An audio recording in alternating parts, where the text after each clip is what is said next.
এমপিওভুক্ত শিক্ষা জাতীয়করণের দাবিতে মহাসমাবেশের ডাক দিয়েছিলেন শিক্ষকরা।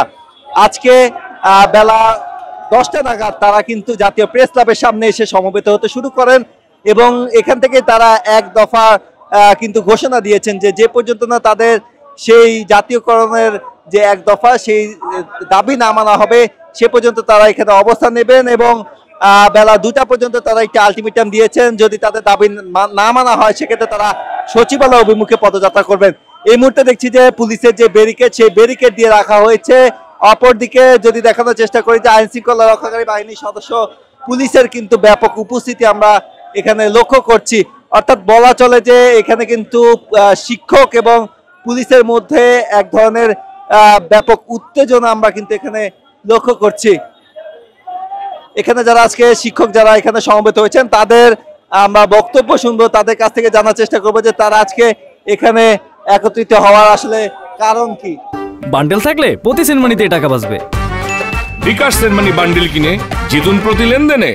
আমরা এখানে সমবেত হওয়ার কারণ আমরা যুগ যুগ ধরে বৈষম্যের সৃষ্টি হচ্ছে। আমরা এমপিওভুক্ত শিক্ষকরা যে বেতন পাই অন্য অন্য প্রতিষ্ঠানের পিয়ন থেকেও কম বেতন পাই। আমরা অনার্স মাস্টার্স পাস করে পিয়ন চিরদলে আমাদেরকে নিয়োগ দেওয়া হয়, কিন্তু আমাদের বেতন বৈষম্য। আমরা মাত্র 12,500 টাকা বেতন পাই। এই 12,500 টাকা থেকে 10% কর্তন করা হয়। এই 10% আমরা ঋণগ্রস্ত জাতীয় এমপিওভুক্ত শিক্ষকরা আমাদের পিঠ দেওয়ালে ঠেকে গেছে।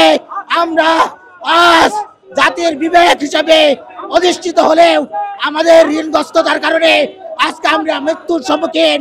আমরা বউ ছেলে মেয়েদের মা বাবার কাছে আমরা মুখ দেখাতে পারি না।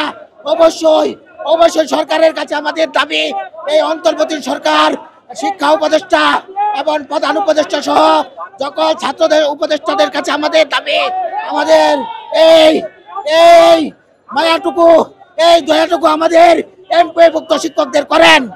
আমাদের দাবিটি স্পষ্ট।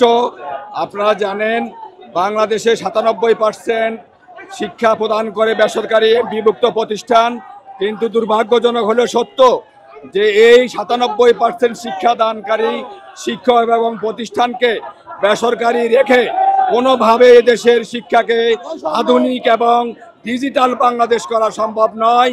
আপনাদেরকে জানিয়ে দিতে চাই, এদেশের শিক্ষকদেরকে বঞ্চিত রেখে কোনোভাবেই উন্নত জাতি গঠন করা সম্ভব নয়। শিক্ষকদেরকে তাদের ন্যায্য অধিকার, ন্যায্য দাবি তাদের মেনে নিতে হবে এবং তাদেরকে জাতীয়করণের মাধ্যমে সকল বৈষম্যের অবসান করতে হবে। আপনারা জানেন আমরা দীর্ঘ 54 বছর পর্যন্ত সরকারের কাছে বিভিন্ন দাবি জানিয়ে আসছি। কোনো সরকারেই আমাদের দাবির প্রতি ভ্রুক্ষেপ করছে না, তারা আমাদেরকে বঞ্চিত করে আসছেন। আমরা চাই অনতি বিলম্বে সকল শিক্ষা প্রতিষ্ঠানকে জাতীয়করণ করে আমাদেরকে ঘরে ফিরে যেতে বাধ্য করবেন। আমরা যেন আমাদের কর্তব্যে যেন আমরা ফিরে যেতে পারি, এই জন্য আমরা সরকারের কাছে উদাত্ত আহ্বান জানাবো।